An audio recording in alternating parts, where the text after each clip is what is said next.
Audio Jungle.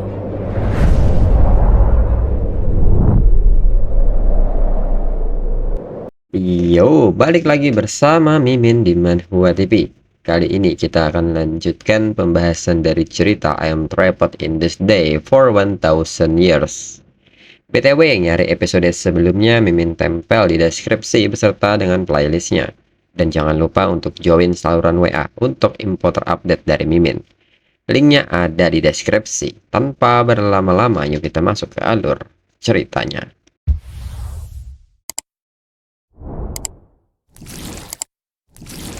Disclaimer, mohon abaikan hal ini jika kalian sudah mengerti. Ini peringatan mengenai konten di channel ini.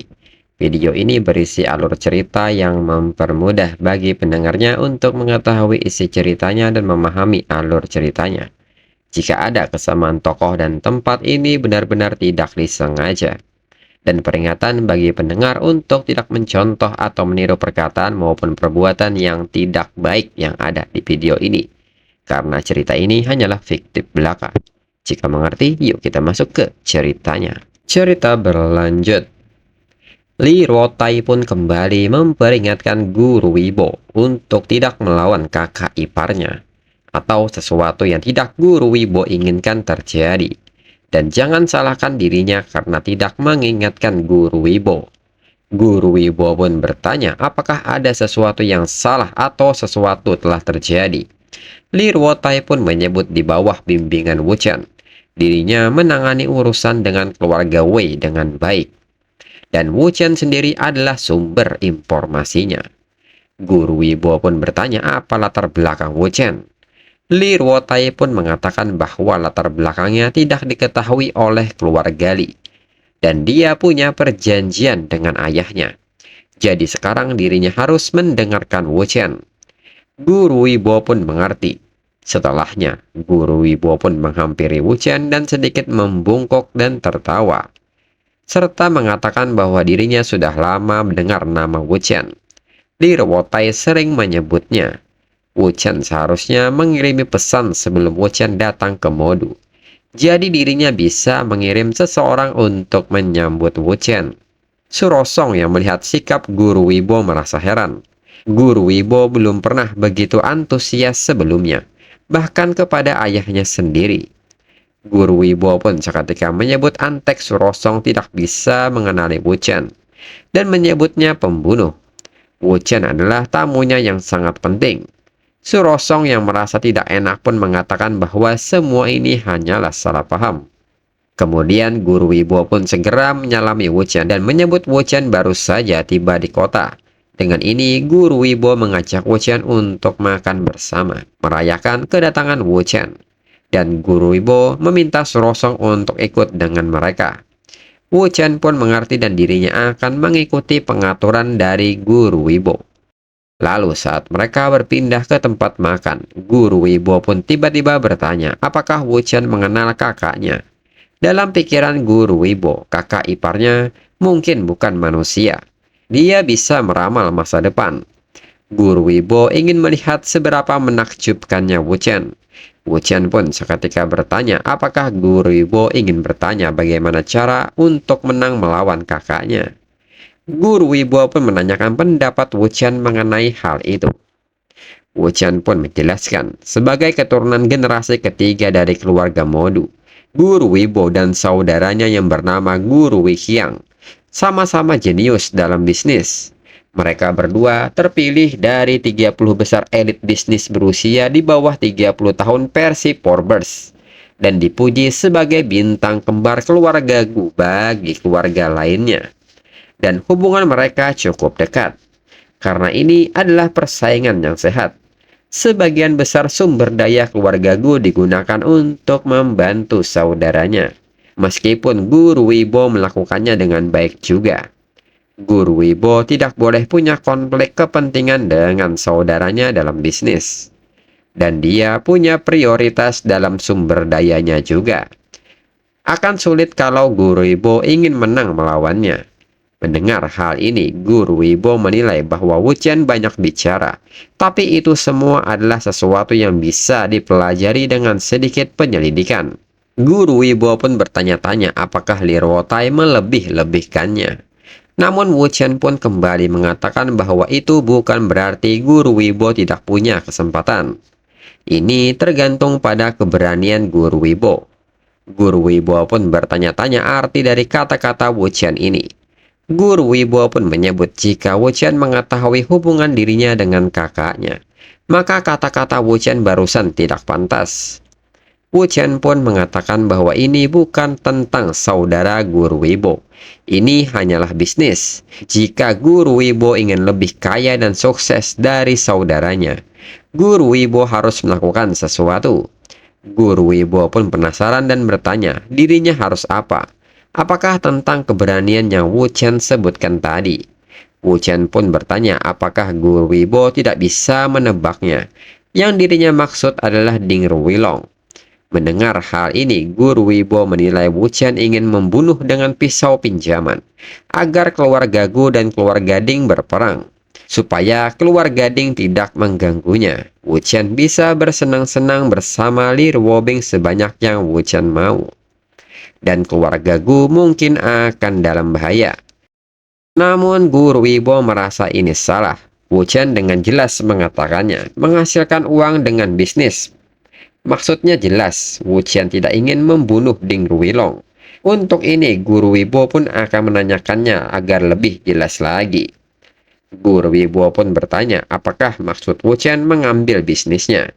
Dirinya sudah bertarung melawannya selama bertahun-tahun dan sejujurnya dirinya dirugikan.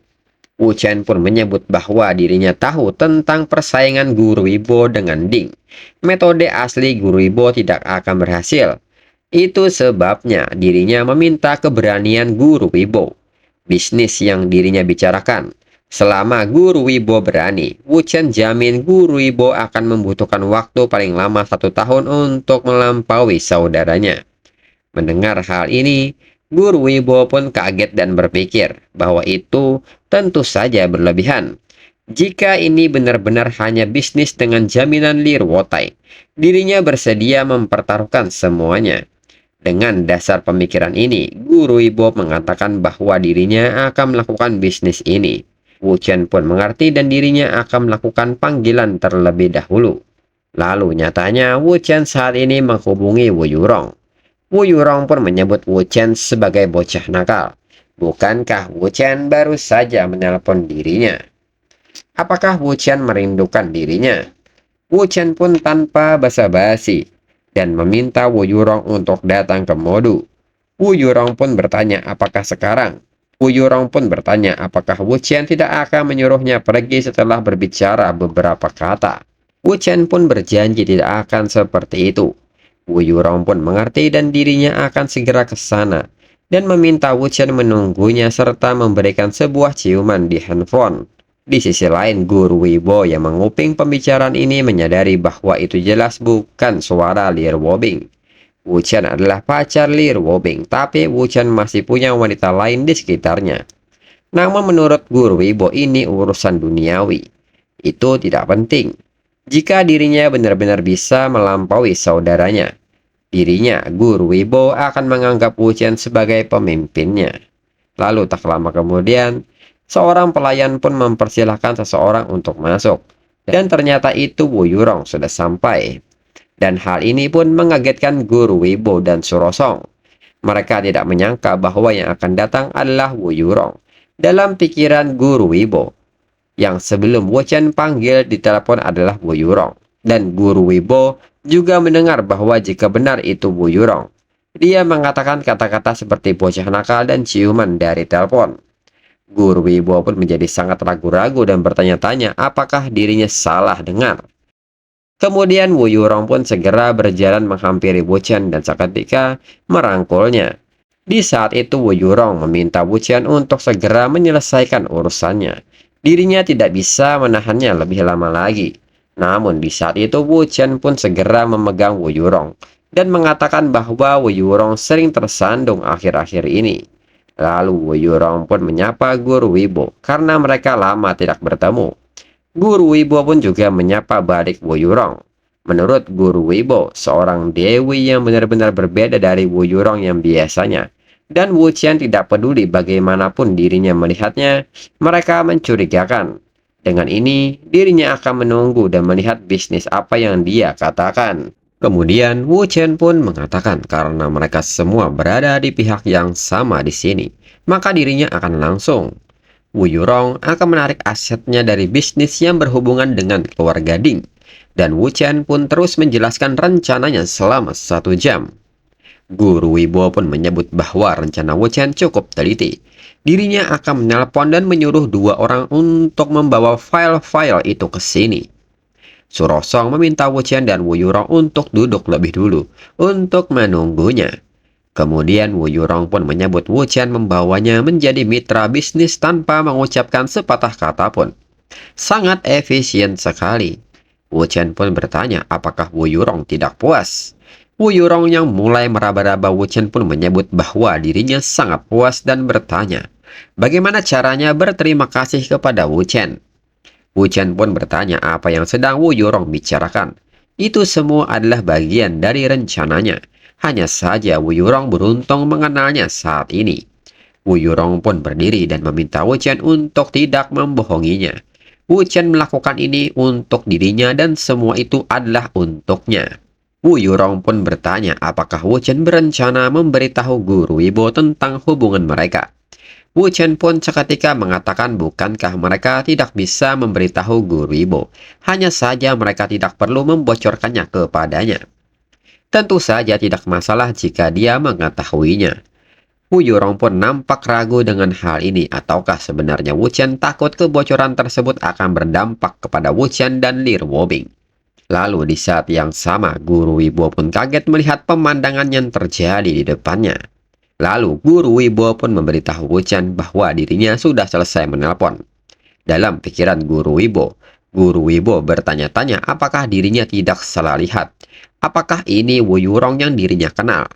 Menurut Guru Wibo, pada saat tertentu dirinya melihat dengan mata kepala sendiri kalau orang-orang berbicara dengan ayahnya, sama-sama melakukan hal terbaik untuk menyenangkan Wu Yurong. Bahkan pamannya mengatakan jika Wu Yurong bersedia menikah dengannya, dia akan langsung menceraikan istrinya dan segera melaksanakannya. Wanita seperti Wu Yurong bagaimana bisa dengan Wu Qian yang berumur 20 tahun? Sebaliknya, pria yang bisa menangani Wu Yurong pasti luar biasa dan menakutkan. Dan sekarang dirinya mengerti apa yang dikatakan oleh Lir Wotai. Lalu Guru Wibo mengatakan kepada mereka karena terlalu banyak bicara, mereka hampir lupa memesan makanan. Guru Wibo pun bertanya apakah mereka sudah lapar. Dirinya akan memanggil pelayan untuk membawakan mereka sebuah menu. Namun di saat itu, Wu Qian nyatanya sedang menerima telepon dari Lir Wobing. Mendengar hal ini, Guru Wibo semakin bingung. Yang ditelepon adalah pacar asli Wu Qian. Tapi Wu Yurong saat ini tepat di sampingnya. Guru Wibo pun bertanya-tanya maksud Wu Qian dengan membuka speakernya. Apakah Wu Qian ingin melibatkan dirinya dan Lir Wotai? Jika mereka benar-benar membicarakannya, apa yang harus dirinya katakan jika Lir Wobing bertanya kepada dirinya? Kemudian Lir Wobing pun bertanya apakah Wu Qian masih sibuk? Apakah Wu Qian tidak ingin memberitahunya apa yang Wu Qian lakukan di Modu? Lir Wotai bisa tahu, tapi Wu Qian tidak memberitahu dirinya. Wu Qian pun hanya menyebut bahwa dirinya sibuk dan mereka akan bicara lagi nanti.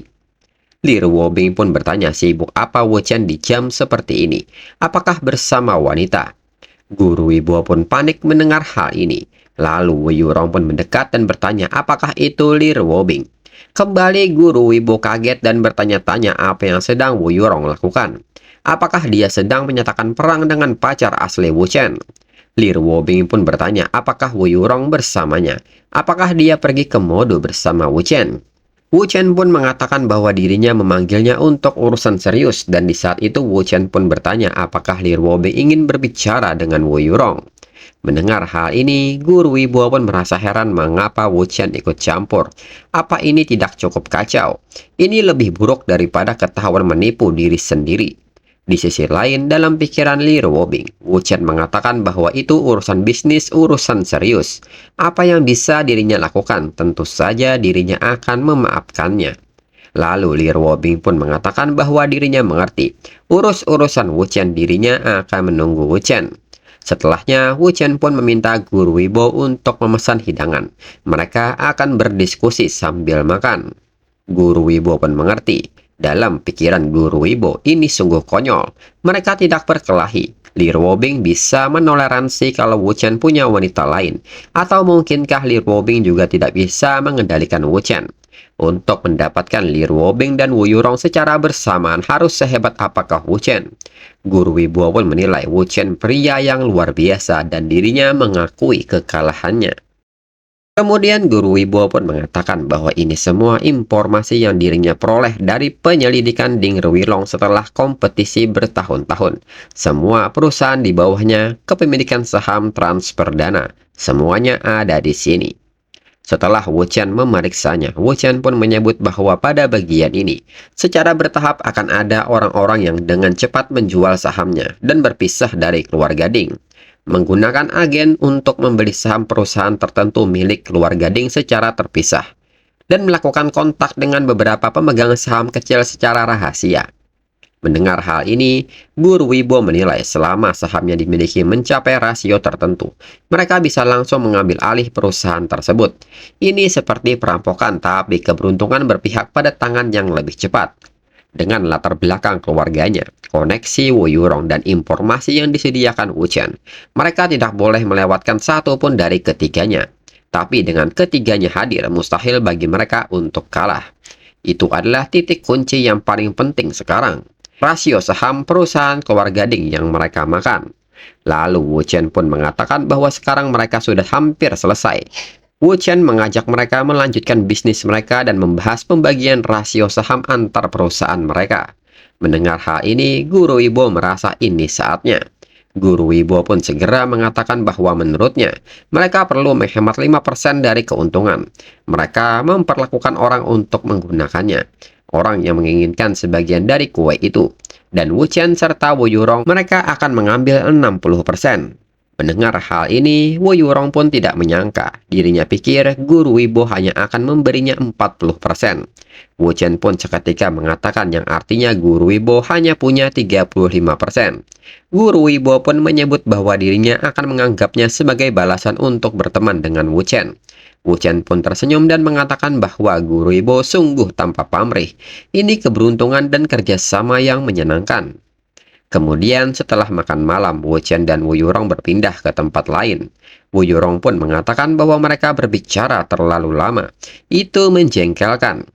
Dengan ini, Wu Yurong meminta Wu Chen untuk berbaring dan kali ini biarkan dirinya yang melakukan rodeonya sendiri dan kapter berakhir.